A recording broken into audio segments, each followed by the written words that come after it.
বাংলাদেশে 5ই আগস্টের পর থেকে বিভিন্ন জঙ্গি মামলায় অভিযুক্ত এমনকি দণ্ডপ্রাপ্ত হয়েছেন এমন ব্যক্তিরাও জামিনে মুক্ত হয়েছেন। এই সংখ্যা কত, বিষয়টি নিয়ে কারা কর্তৃপক্ষের কাছে তথ্য জানতে চেয়েছিলাম। আমি বললাম প্রায় 300+ বন্দী মুক্তি পেয়েছে, যাদের বিভিন্ন জঙ্গি সংক্রান্ত রিলেটেড অপরাধের সাথে হয়তো বা যুক্ত ছিল।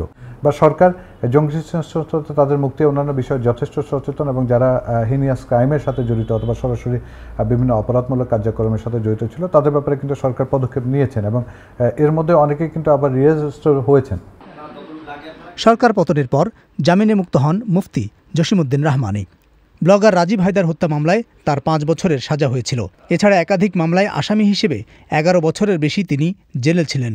আনসারুল্লাহ বাংলা টিম নামে একটি নিষিদ্ধ সংগঠনের প্রধান হিসেবে তাকে অভিযুক্ত করা হয়, যদিও ওই নামে কোনো সংগঠন আছে কিনা এবং থাকলেও তার সঙ্গে কোনো প্রকার সম্পৃক্ততা নেই বলে দাবি করেন জসিমউদ্দিন রহমানী। হাইকোর্টে যখন আমার মামলাগুলো গেল বিচারের জন্য, জামিনের জন্য, তো হাইকোর্ট দেখলো যে এই মামলাগুলোর যে সাজা আছে সেই সাজার চেয়ে কয়েক গুণ বেশি খাটা হয়ে গেছে।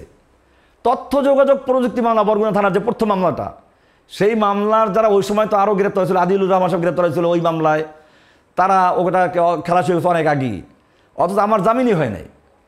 তো আদালত আমাকে সব মামলা জামিন দিয়ে দিল। এটা শেখ হাসিনার আমলেই। কিন্তু এই যে নতুন মামলা যেটা দিয়েছিল, এই মামলাটা এই সরকারের সময় জামিনটা হয়েছে। গত 8 মাসে জঙ্গি সংশ্লিষ্টতার মামলায় জামিনে অনেকেই মুক্ত হলেও বিষয়টি দেশের আইনশৃঙ্খলার জন্য কোনো হুমকির কারণ হবে না, এমনটাই দাবি করেন জসিমউদ্দিন রহমানী। দেখেন যারা বের হয়ে গেছে, তারা কোনো এই পর্যন্ত তারা কোনো ঘটনা ঘটছে? কিছু ঘটে নাই। এবং আমি আপনাদেরকে বলতে পারি যে ইনশাল্লাহ কিছু হবেও না। কারণ কি? কারণ হচ্ছে এই বেশিরভাগ লোক জেলে ছিল নিরপরাধভাবে, আর যদি কিছু সামান্য ভুলটুল করেও থাকে, তো সেটাও তারা এখন দীর্ঘদিন কারাগারে থাকার পরে বাস্তবতা বুঝতে পেরেছে যে আসলে এইগুলো সব ভুয়া, ভাওতাবাজি, এর দ্বারা ইসলামের কিছু হবে না। তারা ভুল বুঝতে পেরে তারা তওবা করেছে। বাংলাদেশে অতীতে সন্ত্রাসী হামলা, হত্যাকাণ্ড, দেশ জুড়ে বোমা হামলার মতো ঘটনা ঘটেছে। বেশ কিছু হামলায় আন্তর্জাতিক জঙ্গি সংগঠনকেও দায় স্বীকার করতে দেখা গেছে। 2016 সালে হত্যাকাণ্ডের শিকার রাজশাহী বিশ্ববিদ্যালয়ের অধ্যাপক রেজাউল করিমের পরিবার জানায়, ওই হত্যা মামলায় দণ্ডপ্রাপ্ত বিচারাধীন 2 জন আসামি জামিনে মুক্ত হয়েছেন বলে তারা শুনেছেন। বিবিসি তাদের জামিনে মুক্তির বিষয়টি নিশ্চিত হয়েছে। এর থেকে হতাশাজনক আর কিছু হইতে পারে না। কিন্তু আমরা এটাও চাই যে নির্দোষী কেউ যাতে সাজা না পাক। কিন্তু আবার ধরেন কেউ যদি কাউকে নির্দোষ দাবি করেও, তাহলে কিন্তু এটা প্রমাণ করারও থাকে আসলে কে ইনভলভ ছিল, কে ছিল না, কাকে কেন ইনভলভ করা হয়েছে। অলরেডি 16 সালে 23 এপ্রিল ঘটনা, অলরেডি এখানে আমাদের 9 বছর রানিং। আমার মা যেমন মাঝে মাঝে হতাশে বলে যে বেঁচে থাকতে দেখে যেতে পারবো কিনা। তো আমি যেতে চাই যে মার ইচ্ছাটা পূরণ হোক, যে অন্তত তিনি বেঁচে থাকতে থাকতে তার হাজবেন্ডের হত্যাকারী বিচার নিজের চোখে দেখে যাক।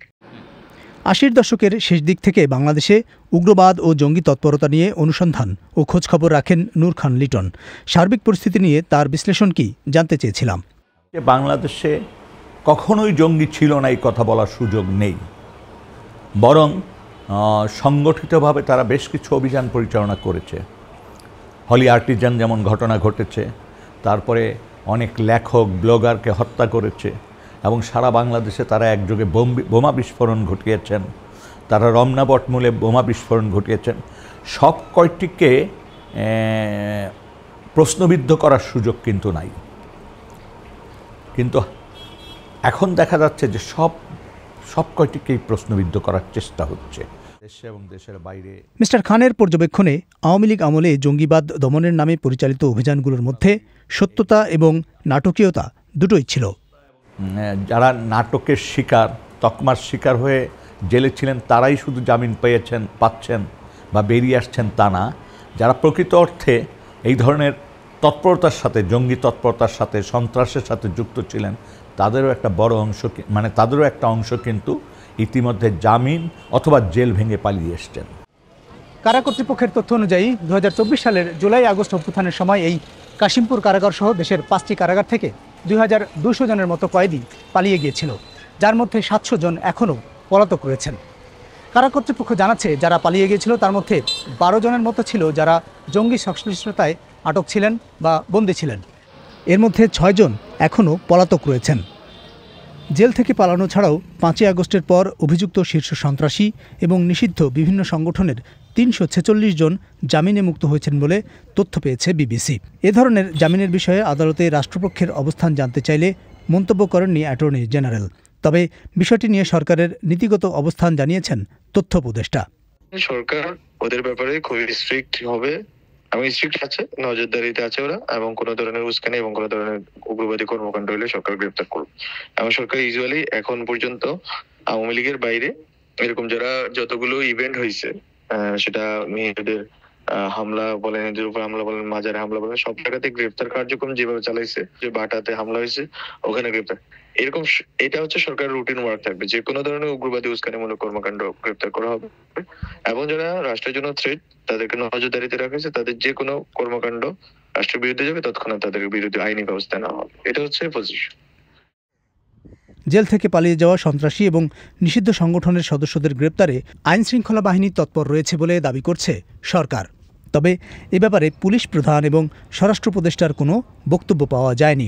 জামিন পাওয়া কতজন আবার গ্রেপ্তার হয়েছে সে বিষয়ে সুনির্দিষ্ট তথ্য দিতে পারেনি স্বরাষ্ট্র মন্ত্রণালয়। আবুল কালাম আজাদ, বিবিসি বাংলা।